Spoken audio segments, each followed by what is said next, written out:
আল্লাহর নবী বলেন, এই নিসফে মিন শাবানে যারা মুশরিক তাদের ক্ষমা নাই, যারা ভাই ভাইয়ের প্রতি শত্রুতা পোষণ করে তার জন্য ক্ষমা নাই। অন্য হাদিসে এসেছে, মা বাবা যদি সন্তানের প্রতি নারাজ থাকে, বেজার থাকে, ওই সন্তানের জন্য ক্ষমা নাই। এখন হিসাব মিলান বন্ধু, আপনার মা আপনার প্রতি সন্তুষ্ট কিনা, আপনার বাবা আপনার প্রতি সন্তুষ্ট কিনা। যদি এমন হয়ে যায় সূর্য অস্তমিত হবে, এই সূর্য ডুবে যাওয়ার আগে জুমার সালাত পড়ে গিয়ে মায়ের পা ধরে বল, মা তোমার মতো আর আপনজন এই ধরায় হয় না, তুমি যদি ক্ষমা করো আমার জান্নাতে যাওয়া হবে, তুমি যদি ক্ষমা না করো আমার জান্নাতে যাওয়া হবে না। ঠিক কিনা প্রিয় দিনী ভাই সব? বলছিলাম মুশরিক তাদেরকে আল্লাহ ক্ষমা করবেন না, পিতা মাতার অবাধ দেই সন্তানকে আল্লাহ ক্ষমা করবেন না, ভাইয়ের প্রতি হিংসা বিদ্বেষ শত্রুতা পোষণ করে একে আল্লাহ ক্ষমা করবেন না। তার মানে কি? এক হাদিসে এসেছে ভাইয়ের সাথে ভাইয়ের শত্রুতা, রাতের আধারে প্ল্যান করে ভাইকে কিভাবে ঘায়েল করা যায়, কিভাবে দুনিয়া থেকে বিদায় করে দেওয়া যায়। আছে না, সমাজে আছে তো? ভাই ভাইকে চেনে না, রক্ত রক্তকে চেনে না, ব্লাডকে চিনি না, অন্যকে নিয়ে দিন যাপন করে, রাত যাপন করে, অন্যদের সাথে তার ওঠা বসা চলাফেরা, মায়ের পেটের ভাইকে চিনে না, বুঝে না, তার দুঃখে দুঃখী হয় না, তার সুখে সুখী হয় না।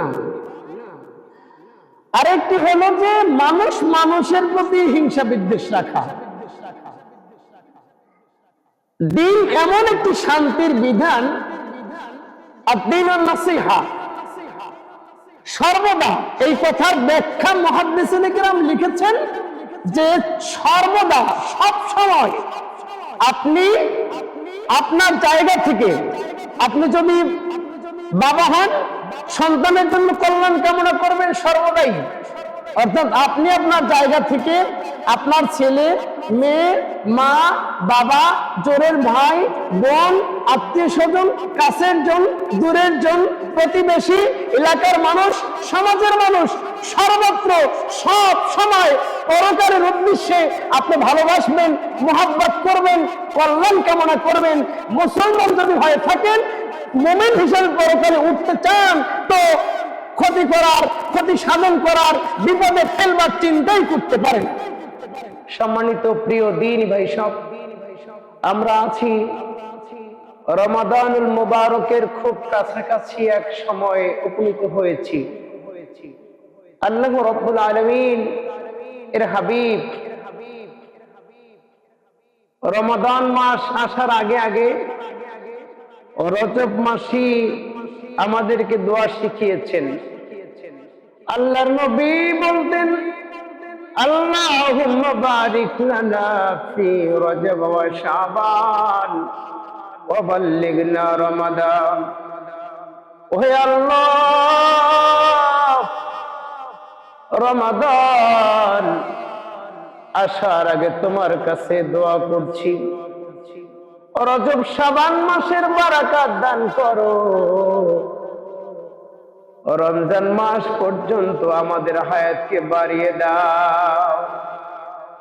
রাসূলুল্লাহ দোয়া করতেন। এই দোয়া দিয়ে আমাদেরকে বুঝাতে চান তোমরা এই দোয়া করো, আর রমজান মাসের সিয়াম পালন যথার্থভাবে করবার জন্য প্রিপারেশন নাও, প্রস্তুতি গ্রহণ করো। রমজান মাস আসবে, তোমার হায়াতকে লম্বা করে দেয়া হলো, রমজান মাস আসলো, তুমি হায়াত পেলে, রমজান মাস পেলে, তোমার গুনাহ ক্ষমা হলো না, তুমি জান্নাত উপযোগী হতে পারলে না, তাহলে রমজান আসা না আসা সমান কথা, ঠিক কিনা? একদিকে রাসূল দোয়া করলেন, আল্লাহ রজব শাবানের পরিপূর্ণ বারাকাত আমাকে দান করো, আমাদেরকে দান করো। রমজান পর্যন্ত হায়াতকে বাড়িয়ে দাও। অন্যত্রে আমার নবী বলেন, উম্মতেরা শোনো, রমজান মাস তুমি যখন পেলে, তিন জিনিস তুমি পেয়েছো, শুনেছো। আমি নবীর নাম শুনেছো, দুরূদ পড়লে না, তোমার জীবন 16 আনা বৃথা, তোমার জীবন পুরোটাই মিছা। পিতা মাতা পেয়েছো, জান্নাতে যাওয়া হলো না, তোমার জীবন পুরোটাই বৃথা। আবার রমজান মাস পেয়েছো, জীবনের গুনাহ ক্ষমা হলো না, তোমার জীবন পুরোটাই বৃথা। রমজান পাওয়া না পাওয়ার সমান কথা। আমার বন্ধুগণ, এর মানে হলো আমরা আল্লাহর কাছে দোয়া করব আর রমজানের প্রস্তুতি নিব। শাবান মাসে বেশি বেশি সিয়াম পালন করব, রাতের বেলা বেশি বেশি কিয়াম পালন করব, কুরআনুল কারীম তিলাওয়াত করব, তাসবিহ পড়ব, নবীর শানে দুরূদ পড়ব, আল্লাহ তাআলার কাছে দোয়া করব, প্রভু গো, রমজান খুব কাছাকাছি চলে এসেছে, আমি যেন দিনের বেলা সিয়াম পালন করতে পারি, জাগতিক সকল কামনা বাসনা, সকল চাওয়া পাওয়া, খাবার পানি পান সহ জাগতিক সকল কিছু থেকে বিরত থেকে কাঙ্ক্ষিত মানের সিয়াম পালন করতে পারি। রাতের বেলা দীর্ঘ সময় ধরে তারাবি সালাত আদায় করতে পারি। তোমার দেয়া আরশে আজিম থেকে তোমার পবিত্র জবানের নাজিলকৃত কোরআনুল কারীম তেলাওয়াত করতে পারি, তোমার নবীর শানে দুরূদ পড়তে পারি। কাঙ্ক্ষিত মানের দিনের বেলা সিয়াম, রাতের বেলা কিয়াম আদায় করে করে আমি যেন একজন জান্নাতি মানুষ হতে পারি। নিসফু মিন শাবান ইযা কানাত, যখন আল্লাহর নবী বলেন যখন নিসফু মিন শাবান চলে আসে, তখন তোমাদের কিছু আমল আছে। নিসফু মিন শাবান হাদিসের পরিভাষা, আর আমাদের আঞ্চলিক বা দেশীয় পরিভাষা হলো শবে বারাত। কেউ কেউ বলি আমরা শবে বরাত। তো আমরা এই দিনে এসে উপনীত হয়েছি শবে বরাত। সব মানে হলো ফার্সি শব্দ ভাগ্য। শবে বরাতের অর্থ হলো ভাগ্য রজনী। কেউ বলেছেন মুক্তির রজনী, কেউ বলেছেন নাজাতের রজনী। মুক্তির রজনী বলেছেন এই দৃষ্টিকোণ থেকে যে বারাত শব্দটা হলো আরবি, বারাত শব্দের অর্থ হলো মুক্তি পাওয়া, নাজাত পাওয়া, মুক্ত হওয়া। অর্থাৎ জাগতিক পাপাচার অনাচার থেকে আল্লাহর দয়া আর মেহেরবানিতে মুক্ত হয়ে নাজাতের পথিক হওয়ার নামই হলো শবে বারাত। প্রিয় দিনী ভাই সব, এই শবে বরাত বা নিসফু মিন শাবান, এটা গ্রহণযোগ্য একটি রাত। এ রাতের ব্যাপারে দ্বিমত পোষণ করা না, তবে নিসফু মিন শাবান হাদিসের কিতাব ইবনে মাজাহ 1390 নম্বর হাদিসে এভাবে এসেছে, একটা বাব আছে, একটা পরিস্থিতি আছে এভাবে, মাজা ফি লাইলাতুল নিসফি মিন শাবান। অর্থাৎ এই নিসফু মিন শাবান নিয়ে একটা রাতই আছে। আল্লাহ তাআলা এই রাতের ব্যাপারে ইন্না আনসালনা মুবারাকা কোরআনুল কারীমে এসেছে যে আল্লাহ তাআলা বরকতপূর্ণ রজনীতে কোরআন নাযিল করেছেন। সেই বরকতপূর্ণ রাত বলতে কেউ কেউ শবে বারাতকে বুঝিয়েছেন, তো কেউ কেউ আবার অধিকাংশ মুফাসসিরিন ইকরাম এটাকে লাইলাতুল কদর তথা রমাদানুল মুবারকের 26 তারিখ দিবাগত রজনী অর্থাৎ 27 তারিখকে বুঝিয়েছেন। তো এ ব্যাপারে কোনো দ্বিমত নেই যে শাবানের মধ্য রজনী, তার মানে নিসফু মিন শাবান, নিসফু মিন শাবান যখন হাজির হয় তখন আল্লাহ তাআলা প্রথম আকাশে আসেন এবং মধ্য রজনীতে বান্দাদেরকে ডাকেন, কে আছো গুনাহগার, আমি ক্ষমা করে দেব। কে আছো অভাবী, আমি অভাব দূর করব। কে আছো অসুস্থ, আমি তাকে সেবা দিব। সুবহানাল্লাহ, তিনটি কথা। কে আছো অসুস্থ, সেবা দিব। কে আছো অভাবী, অভাব দূর করব। কে আছো গুনাহগার, আমি গুনাহ ক্ষমা করব। সুবহানাল্লাহ, আল্লাহ তাআলা গুনাহ ক্ষমা করে দিবেন। গুনাহের ঊর্ধ্বে আমরা কেউ না, সবাই গুনাহে লিপ্ত আছি, ছোট হোক বড় হোক, রাতের আধারে হোক দিনের আলোতে হোক, লোকালয়ে হোক জনশূন্য এলাকায় হোক, সগীরা হোক কবিরা হোক, মা বাবা সংশ্লিষ্ট হোক, ভাই বোন সংশ্লিষ্ট হোক, আমরা প্রতি মুহূর্তে গুনাহে লিপ্ত আছি। ঠিক না ভাই? গুনাহে লিপ্ত আছি, অথচ আল্লাহ তাআলা এই গুনাহের কারণে যদি শাস্তি দিতেন তাহলে আমাদের বেঁচে থাকবার কোন অধিকার জমিনে ছিল না। আল্লাহর নবী বলেন, যারা ঈমানদার তারা গুনাহ করাকে পাহাড়ের মতো মনে করেন। খেয়াল করুন, নবীজি বলেন যারা ঈমানদার, যারা মুমিন, যারা পরকালে বিশ্বাসী, যারা মনে করে আমার জীবনের পরিসমাপ্তি ঘটবে মৃত্যুর মাধ্যমে, আর পরকালে আখিরাতে আমার পুরো জীবনের হিসাব দেয়া লাগবে, এই বিশ্বাস যারা করেন, নবী বলেন এরা ক্ষুদ্র থেকে ক্ষুদ্র বালুকণা পরিমাণ গুনাহের কাজ করতে এমন ভাবে ভয় পায় যেমন নাকি তার মাথার উপরে আকাশচুম্বী পাহাড় রয়েছে।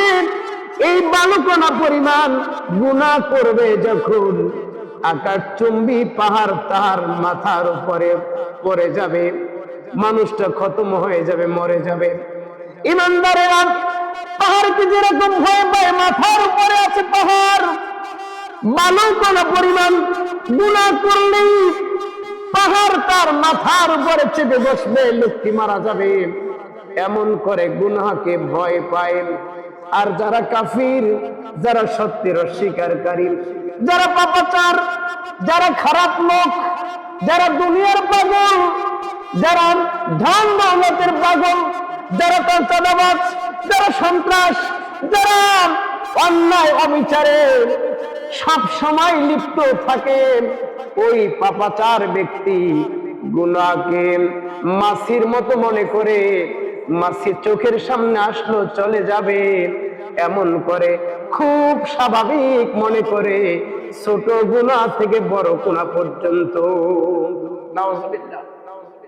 যারা গুনাহগার, যারা পাপী, যারা মুজরিম, যারা অপরাধী, যারা মুশরিক, যারা কাফির, যারা সত্যের অস্বীকারী, এই লোকগুলো গুনাহকে মাছির মতো মনে করে।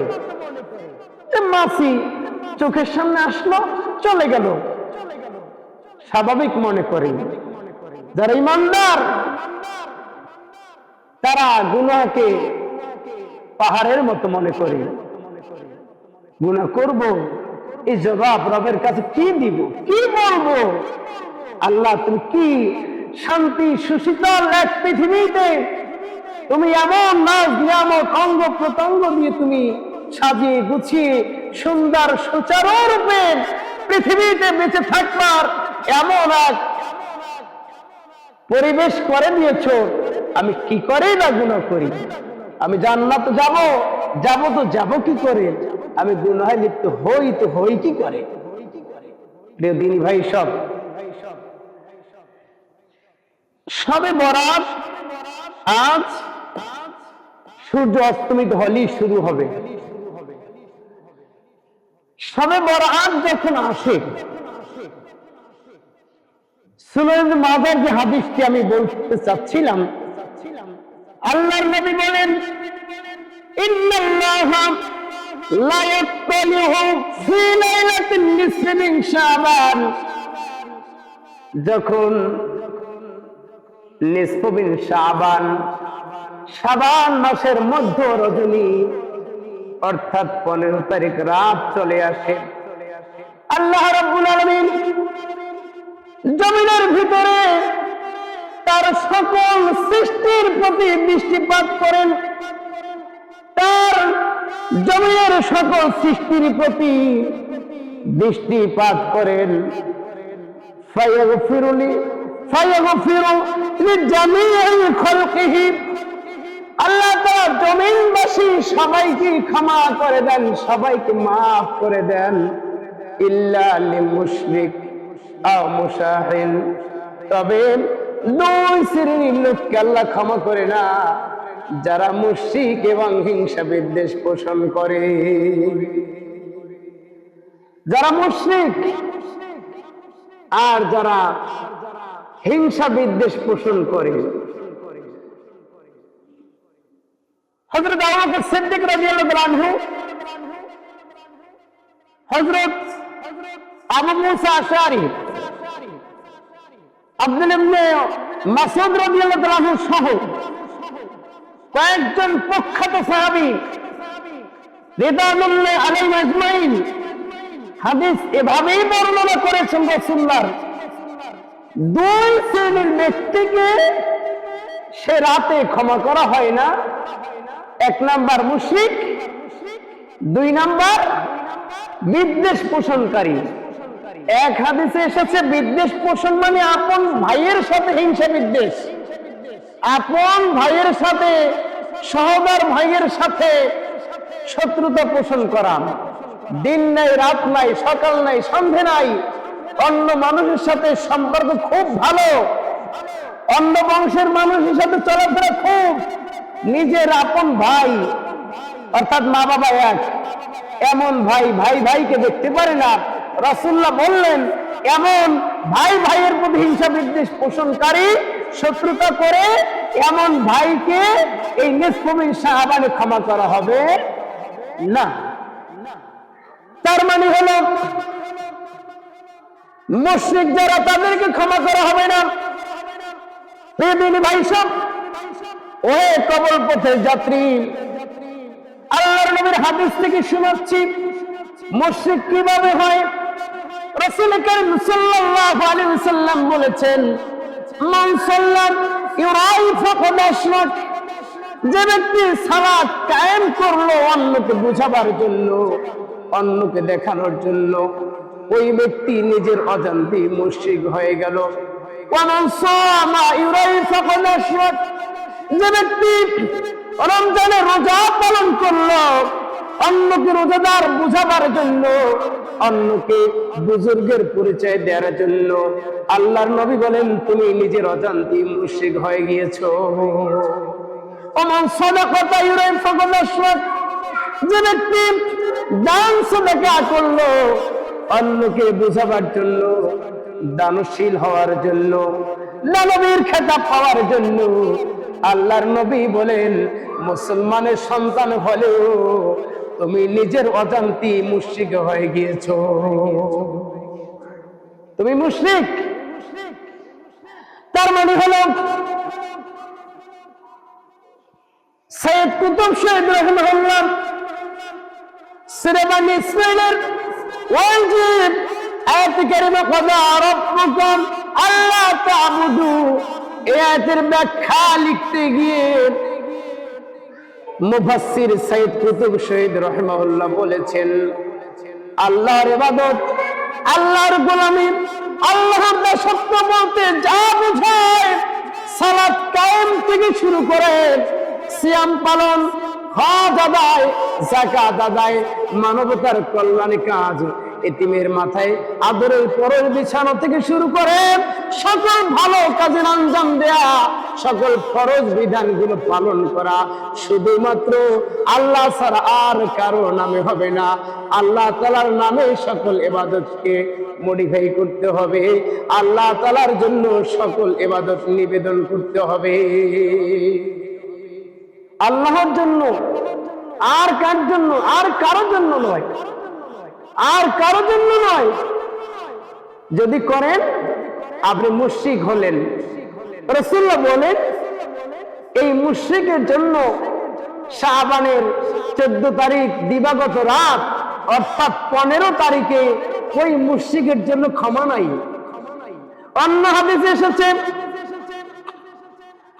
যেই সন্তানের প্রতি মা বাবা অবাধ্য, মা বাবা নারাজ আছেন, যেই সন্তানের প্রতি মা বাবা গোসা করে আছে, মা বাবার কাছে গিয়ে যদি জিজ্ঞেস করা হয় আপনি বলুন আপনার সন্তান আব্দুল্লাহ কেমন, মা যদি চোখের পানি ছেড়ে বলে আমার সন্তানের প্রতি আমি খুশি না, আমি আমার সন্তানের প্রতি রাজি না, আমার সন্তান আমাকে অনেক কষ্ট দিয়েছে, ব্যথা দিয়েছে, কষ্ট দিয়েছে কথা দিয়ে, আমার সন্তান নিজের মতো করে খুব ভালো আয় রোজগার করে, ভালো ভালো খাবার খায়, ভালো ভালো পোশাক পরে, ভালো বিছানায় রাতের বেলা শয়ন করে, আমি মা, আমি বাবাকে ঘরের আঙিনায় বারান্দার ভিতরে জীর্ণ শীর্ণ পরিবেশ রাখে, আমার খেতে মন চায় আমি খাইতে পারি না, মনে যা চায় আমি পাই না, সন্তান আমাকে দেয় না, খাওয়ায় না, পড়ায় না,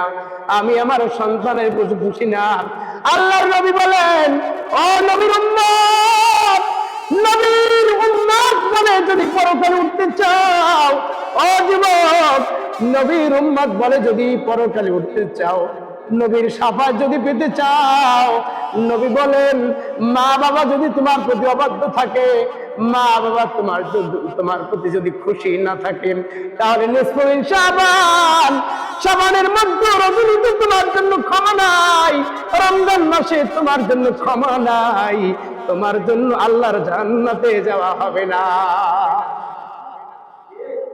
আল্লাহর জান্নাতে যাওয়া হবে না। রাসূল বলছেন ইল্লা লিমুশরিক আও মুশাহিন, মুশরিককে ক্ষমা করা হবে না, হিংসা বিদ্বেষ পোষণকারী তাকে ক্ষমা করা হবে না। অথচ এই দিন শেষ হবে, রাত শুরু হবে, শাবানের 15 তারিখ নিসফুল শাবান শুরু হয়ে যাবেন। আল্লাহর নবীর উম্মতেরা, ওহে আল্লাহর বান্দাগণ, ভালো করে শুনুন, আমরা যদি এই রজনীতে ক্ষমা চাই, আমরা যদি এই রজনীতে মাপ পেতে চাই, আমরা যদি পরকালে জান্নাতি হতে চাই, তাহলে পিতামাতার অবদ্ধ হওয়া যাবে না, মুশরিক হওয়া যাবে না, আর শত্রুতা পোষণ করা যাবে না, ঠিক কিনা? প্রিয় দিনী ভাই, শবে বরাত এই রজনীতে আমলের দৃষ্টিকোণ থেকে যদি বলতে চাই, একটি হাদিস এসেছে নিসফুল শাবান যখন আসবে, ফাসামু নাহারাহা ওয়া কিয়ামুল লাইলাহা, হাদিসের পরিভাষা বিভিন্ন ভাবে আসছে। দিনের বেলা সিয়াম পালন করো, রাতের বেলা কিয়াম করো। তার মানে এই যে রাত সামনে, এই রাতে ইবাদত বন্দেগীর কথা বলা হয়েছে। তবে এই রাতে ইবাদতের নামে উৎসব মুখর পরিবেশ গড়ব না। এই রাতে আমাদের দেশে উৎসব হয়, ইবাদত হয় না। এদেশের 95% মসজিদগুলোতে এই শবে বরাত নামে নিসফুল শাবান রজনীতে ইবাদত হয় না, উৎসব হয়। 2-4 খান জিলাপি হয়, রুটি হালুয়া হয়, অন্যান্য আরো কিছু আয়োজন হয়। শেষ রাতের দিকে একটা আখিরে মোনাজাত হবে, সবাই আমরা জিলাপি খেয়ে, তারপরে অন্যান্য আরো ভিআইপি আয়োজন আমরা খেয়ে তারপরে মোনাজাত করে বাড়িতে ফিরে যাই। ফজর সালাত নাই, হয় কিনা? এই রাতকে ইবাদতের মতো করে নিতে হবে। এই রাতকে আনন্দ মুখর করা যাবে না, ইবাদত মুখর পরিবেশ করা। এই রাতের সালাত পড়া, সিয়াম পালনের জন্য প্রতিজ্ঞা করা, ইচ্ছা করা, আগামী দিন সিয়াম পালন করব। এই সিয়াম পালনের বিষয় যদি বলি, রাসূল করিম সাল্লাল্লাহু আলাইহি ওয়াসাল্লামের সুন্নাহ হলো প্রতি আরবি মাসের 13, 14, 15 তারিখ সিয়াম পালন। তার মানে এবছরের হিসাব অনুযায়ী গতকাল ছিল, আজ এবং আগামী দিন 13, 14, 15 তারিখ সিয়াম পালন রাসূল করতেন। আমরা যদি করি রাসূলের আমলের সাথে মিলবে, তাহলে রাসূলের সাথে জান্নাতে যাওয়া সহজ হবে ইনশাআল্লাহ। রাসূল করিম সাল্লাল্লাহু আলাইহি ওয়াসাল্লাম সোমবার, বৃহস্পতিবার সিয়াম পালন করতেন। রাসূলের এক হাদিস এসেছে, সোমবার দিবাগত, সোমবার যখন সূর্য অস্তমিত হয়ে যায়, তখন বান্দার আমলনামা আল্লাহর দরবারে পেশ করা হয়। কেউ কেউ বলেছেন দিনের আলোতি, দিনের ভাগেই আমলনামা আল্লাহর কাছে পেশ করা হয়। বৃহস্পতিবার দিনের কোন একটা অংশে অথবা সূর্য অস্তমিত হওয়ার মুহূর্তে বান্দার আমলনামা আল্লাহর কাছে পেশ করা হয়। রাসূলের জন্য সপ্তাহে 2 দিন সিয়াম পালন করতেন, সোমবার, বৃহস্পতিবার। সাহাবী অন্যদিকে উম্মুল মুমিনিন আম্মা জান আয়েশা রাদিয়াল্লাহু তাআলা আনহা, রাসূলের খুব কাছের জন, জীবন সঙ্গিনী স্ত্রী, আম্মা জান আয়েশা জিজ্ঞেস করেছেন, ইয়া রাসূলুল্লাহ, হাবিবাল্লাহ, সোমবার, বৃহস্পতিবার সিয়াম কেন পালন করেন? রাসূল করিম সাল্লাল্লাহু আলাইহি ওয়াসাল্লামের চোখ দিয়ে অঝর পানি পড়ছে আর বলছে, আয়েশা রে, আল্লাহ তাআলা আমাকে জানিয়েছেন ফেরেশতার মাধ্যমে সোমবার, বৃহস্পতিবার বান্দার আমলনামা আমার দরবারে পেশ করা হবে। আয়েশা রে, আমি সিয়াম পালন করি, সিয়াম অবস্থায়, রোজা রাখা অবস্থায় যদি আমার আমলনামা আল্লাহর কাছে পেশ করা হয়, আমি বলতে পারবো, ইলাহি, তোমার শরণার্থে, তোমার খুশির জন্য সিয়াম পালন করছি। আয়েশা রে, আমি চাই রোজা অবস্থায় আমার আমলনামা আল্লাহর দরবারে পেশ হোক। সুবহানাল্লাহ। তাহলে সপ্তাহে 2 দিন, বৃহস্পতিবার, সোমবার সিয়াম পালন করবেন। আরবি মাসের 13, 14, 15 তারিখ সিয়াম পালন করবেন। এখন এই বছরের হিসাব অনুযায়ী যদি সিয়াম পালন করে থাকেন গতকাল, আজ এবং আগামী দিন, তাদের জন্য 3টা গুড নিউজ আছে, সারপ্রাইজ আছে। নাম্বার 1, রাসূল করিম সাল্লাল্লাহু আলাইহি ওয়াসাল্লাম রমজানুল মুবারকের আগে, বিশেষ করে শাবান মাসে সিয়াম পালন করতেন। তাহলে আপনি এই মাসে এই 3 দিন সহ আরো 2-4 দিন সিয়াম পালন করলেন, তাহলে রাসূলের মতো করে এই মাসে সিয়াম পালন বেশি হলো আপনার জন্য। 2 নম্বর হলো আরবি মাসের 13, 14, 15 3 দিন সিয়াম পালন করা, সেটাও এই মাসে আছে। 3 নম্বর হলো আপনি এই নিসফুল শাবানের হাদিসে এসেছে দিনের বেলা সিয়াম, রাতের বেলা কিয়াম, তার 3 দিক থেকেই আপনি সুবর্ণ সুযোগ পেয়েছেন এই রাতে। আজকে একটা চমৎকার দিন, জুমাবার, ঠিক কিনা? জুমাবার 14 তারিখ শেষ হবে। 14 তারিখ আর একটা দিনের জন্য আবার পৃথিবীর ইতিহাসে খ্রিস্টানদের চালু করা 14 ফেব্রুয়ারি। যুবকেরা খুব ভালো জানবে, ঠিক না? 14 তারিখ আজকে, ফেব্রুয়ারি মাসের 14 তারিখ। যাই হোক, আমরা ভালোবাসা করবো আল্লাহর জন্য। সবে বরাতের যে কথাগুলো বললাম, তাহলে আমরা এই রাত ইবাদত করার রাত, তবে বাড়াবাড়ি বেশি করব না, ইবাদতের নামে উৎসবের আয়োজন করব না। এই রাতে ইবাদত যদি কেউ না করে তাকে আমরা বাধ্য করব না, তবে আমরা নিজ ইচ্ছায় ইবাদত করব, সালাত পড়ব, কোরআন তেলাওয়াত করব, বেশি বেশি দুরূদ পড়ব, আমরা ইস্তেগফার করব। সর্বশেষ আল্লাহর রহমতের দুয়ারে ধর না ধরে অর্থাৎ গোলাম আজম রাহিমাহুল্লাহ, আল্লাহর গোলামের কওম বলতে চাই, তিনি বলেছেন যে শেষ রাতে আল্লাহর রহমতের দুয়ারে ধর না ধরবা। আল্লাহ, ঘুমিয়েছি বহু সময়, বেশ সময় ঘুমিয়েছি, শেষ রাতে তোমার রহমতের দুয়ারে আমি গোলাম একটু আসলাম, আমাকে একটু রিসিভ করো না। তোমাকে আমি কল করেছি সালাতের মাধ্যমে, তোমাকে কল করেছি আমি, তোমাকে কল করেছি কোরআন তেলাওয়াতের মাধ্যমে, তোমাকে আমি কল করেছি তাসবিহ পড়ার মাধ্যমে, তোমাকে আমি কল করে ইস্তিগফার করার মাধ্যমে, তোমাকে আমি কল করেছি দুরূদ সালাম পেশ করার মাধ্যমে, তোমার রাসূলের সাথে দুরূদ পড়েছি, তোমার কোরআন তেলাওয়াত করেছি, আমার জীবনের গুনাহ ক্ষমার জন্য আমি তওবা করেছি। সব আমলের শেষ, ইলাহি আমি তোমার রহমতের দুয়ারে ধরলাম, আমাকে তুমি ক্ষমা করে দাও, আমাকে তুমি মাফ করে দাও। তুমি যদি ক্ষমা না করো আমার উপায় কি হবে? আমাকে তুমি ক্ষমা না করলে তোমার বহু গোলাম আছে, কিন্তু আমাকে তুমি যদি ক্ষমা না করো, তুমি স্যার আমার দ্বিতীয় কোনো রব নাই, ঠিক কিনা? আমার কোনো রব নাই। তুমি যদি ক্ষমা না করো, আমি আর কার দুয়ারে গিয়ে বলবো? তুমি যদি আমাকে ক্ষমা না করো, তোমার অনেক গোলাম আছে, তাকে তুমি ক্ষমা করতে পারবে। অতএব তুমি যদি ক্ষমা না করো, আমার জীবন পুরোটাই বৃথা। তুমি যদি আমাকে মাফ করে দাও, আমার জীবন পুরোটাই সফল, আমি জান্নাতি হয়ে যাবো। আল্লাহু আকবার বলি।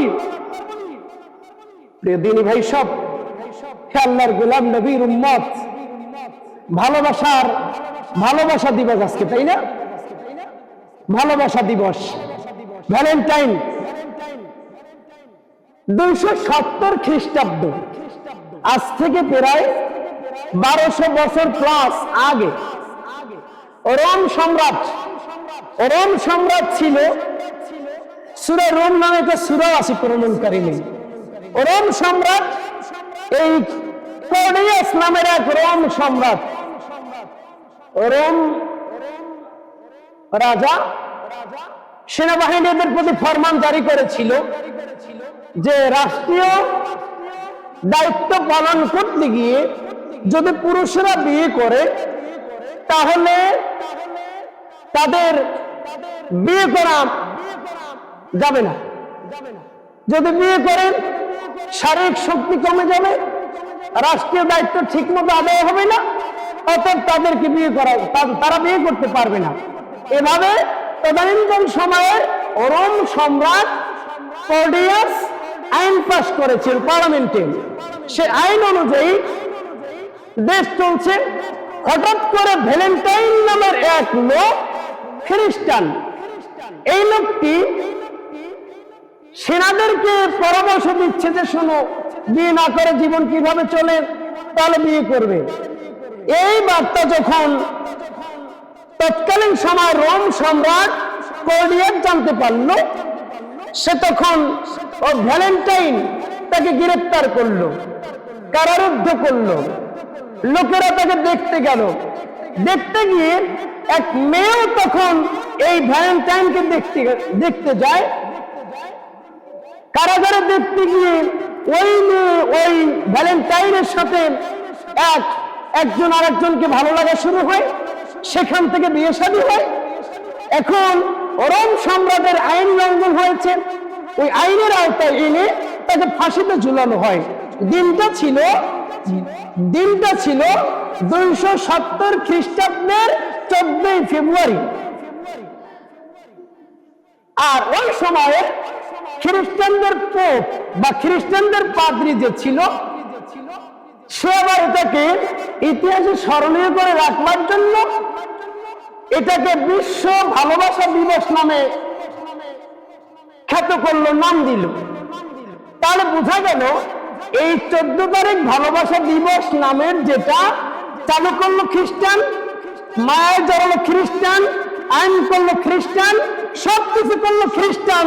কিন্তু 90-এর দশকে এসে বাংলাদেশে কিছু মিডিয়ার, কিছু সাংবাদিক, বুদ্ধিজীবী, জাগতিক পাগল, ইসলাম বিদ্বেষী, ইসলামকে ঘায়েল করার মতো কিছু ব্যক্তিবর্গ, মিডিয়া ব্যক্তিত্ব, সাংবাদিক 93 অথবা 90 তথা 90-এর দশকে, 93 অথবা 99 তথা 90-এর দশকে এদেশের কিছু অশিক্ষিত কুসংস্কারী সাংবাদিক আমাদের দেশে এই 14 তারিখ নিয়ে আসলো ভালোবাসার নামে, নিয়ে আসলো অপসংস্কৃতি, নিয়ে আসলো বেহায়াপনা, নিয়ে আসলো এই যুবক যুবতী, এই তরুণ তরুণী, আমাদের দেশের সম্পদ, ইসলামের সম্পদ, যুব সমাজ, তরুণী, ছোট ছোট অল্প বয়সী মেয়ে, আমাদের কারো বোন, কারো মেয়ে, কারো ভাই, কারো নাতনি, এই সকল ছেলেদেরকে, মেয়েদেরকে ভালোবাসার নামে 14 তারিখ যাপন করবার জন্য মিডিয়ার ব্যক্তিরা ম্যাগাজিনের মাধ্যমে, মিডিয়ার মাধ্যমে উৎসাহ দিল। সেই দিনটি পড়েছে কিন্তু এবছর হিসাব অনুযায়ী আজকে, কারণ 14 তারিখ ফেব্রুয়ারি, জুমাবার। কিন্তু আমি কথাটা এই জন্য বললাম, মুসলমানদের ভালোবাসা একদিন কি জুড়ে নয়, মুসলমানদের ভালোবাসা হলো পুরো বছর ব্যাপী। মুসলমানদের ভালোবাসা হলো আল্লাহকে সবচেয়ে বেশি, মুসলমানদের ভালোবাসা রাসূলের জন্য বেশি, মুসলমানদের ভালোবাসা ইসলামের জন্য, দ্বীনের জন্য, জিহাদের জন্য, ইসলাম আন্দোলনের জন্য বেশি। ঠিক কিনা বলুন? প্রিয় দিনী ভাই সব, আল্লাহ রাব্বুল আলামিন যথার্থ করে বলেছেন সূরা তাওবা আয়াত নাম্বার 24, আল্লাহ তাআলা এখানে বলেছেন, ওহে ঈমানদাররা ভালো করে শোনো, তোমাদের পিতা, তোমাদের ভাই, তোমাদের সন্তান সন্ততি, তোমাদের স্ত্রীগণ, তোমাদের আত্মীয় স্বজন, তোমাদের ব্যবসায়ী মালসাবান, তোমাদের আয়োজন করা সাজানো গুছানো ঘর বাড়ি, এই সব কিছুর চেয়ে, এই সব কিছু যদি আল্লাহর চেয়ে, রাসূলের চেয়ে এবং দ্বীন কায়েমের জন্য আন্দোলনের চেয়ে বেশি প্রিয় হয়ে যায়, ফাতারাব্বাসু হাত্তা ইয়াতি আল্লাহু বিআমরি, তাহলে আল্লাহ তাআলার আযাব গজবের অপেক্ষায় থাকো। আল্লাহর আযাব আসবে, আল্লাহর গজব আসবে। এই আল্লাহর আযাব গজব কিভাবে এসেছে? এই বিশ্ব বেহায়াপনা, ভালোবাসার নামে বেহায়াপনা দিবস পালন যদি মুসলমানের সন্তান করে, এর ফসল হলো ঢাকা শহরের বিভিন্ন এই রাস্তার মোড়ে মোড়ে ঘোরায় ঘোরায় যখন এই অবৈধ অপসংস্কৃতি চালু হয়, তখন ড্রেনের ভিতরে ছোট ছোট শিশু বাচ্চাদের লাশ পাওয়া যায়, লাশ পাওয়া যায়। ঢাকা থাকি তো, আপনারাও মিডিয়ায় অথবা ম্যাগাজিনে, পত্রিকায় দেখবেন এমন কোন দিন নাই যেই দিন অমুক ট্রেনে, ঢাকেশ্বর অমুক গলিতে, ঢাকেশ্বর অমুক হসপিটালে শিশুর লাশ পাওয়া গিয়েছে, অমুক যুবতী তরুণীর লাশ পাওয়া গিয়েছে, অমুকের গলা কাটা, অমুকের হাত কাটা, এরকম লাশ অহরহ পাওয়া যাচ্ছে। তার মানে হলো 14 তারিখ কেন্দ্র করে যারাই ভালোবাসা নিবেদন করে, অবৈধ ভালোবাসা, আর অবৈধ ভালোবাসার ফলাফল হলো মোড়ে মোড়ে ঘুরায় ঘুরায় ড্রেনের ভিতরে এরকম লাশ পাওয়া যাবে, লাশ। দিনী ভাই সব, 14 তারিখ কিভাবে মিলেছে জুমাবার আবার, এমন আমি দেখি নাই, শুনি নাই কখনো। এবছর হিসাব মতে 14 তারিখ জুমাবার হয়েছে, আগামী দিন আবার উম্মতের গুনাহ মাফের মুহূর্ত রয়েছে। নবী কি কাকুতি মিনতি করে বিগলিত কণ্ঠে বলেছেন, আম্মা জান আয়েশা রাদিয়াল্লাহু তাআলা আনহা রাতের গভীর রাসূলুল্লাহকে পাশে পাচ্ছেন না। সর্বশেষ এই হাদিস বলে সমাপ্ত করছি, আজকের জন্য নীতি টানছি। রাসূল কারীম সাল্লাল্লাহু আলাইহি ওয়াসাল্লাম বিছানায় নাই। আম্মা জান আয়েশা মনে করলেন নবী বোধহয় অন্য কোন স্ত্রী ঘরে গিয়েছে।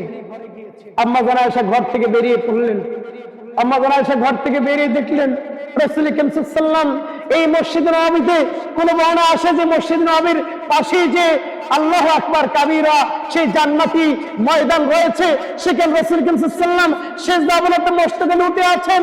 রাসূল যখন রাসূলকে দেখে আম্মা জান আয়েশা ঘরে ফিরলেন, শুয়ে পড়লেন, কম্বল মুড়ি দিয়ে শুয়ে আছেন। রাসূল করিম সাল্লাল্লাহু আলাইহি ওয়াসাল্লাম ঘরে আসলেন, বললেন আয়েশা রে, তুমি ঘর থেকে বেরিয়েছো, আমি রাসূলকে পাহারা দিয়েছো আর মনে করেছো আমি বোধহয় অন্য কোন স্ত্রী ঘরে গিয়েছি। তুমি বুঝছো আমি রাসূল দেখি নাই, আমি রাসূল যা বুঝি তুমি তা বুঝো না, আমি রাসূল যা দেখি তুমি তা দেখো না। আয়েশা রে, আমি বুঝতে পেরেছি তোমার মনের মধ্যে এই চিন্তা আমি বোধহয় অন্যের ঘরে গিয়েছি। না না আয়েশা রে, আমি অন্য কোন স্ত্রীর ঘরে যাই নাই। আয়েশা রে, এই রাত এমন আর এক রাত নিসফ মিন শাবান, শাবান মাসের মধ্যে রজনী আমার আল্লাহ বলে দিয়েছেন, ও নবী গো, এই রজনীতে আপনার উম্মতকে আমি ক্ষমা করব, আপনার উম্মত যারা পাপী ক্ষমা করব, আপনার উম্মত যারা অসুস্থ আমি সুস্থ করব, আপনার উম্মত যারা অভাবী আমি তাদের অভাব দূর করে দেব। আয়েশা রে, আমার উম্মতের ক্ষমার জন্য, আমার উম্মতকে শিক্ষা দেওয়ার জন্য এই গভীর রজনী নিসফ মিন শাবানে আল্লাহ তাআলার কুদরতি কদমে সিজদায় আমি লুটে পড়েছিলাম।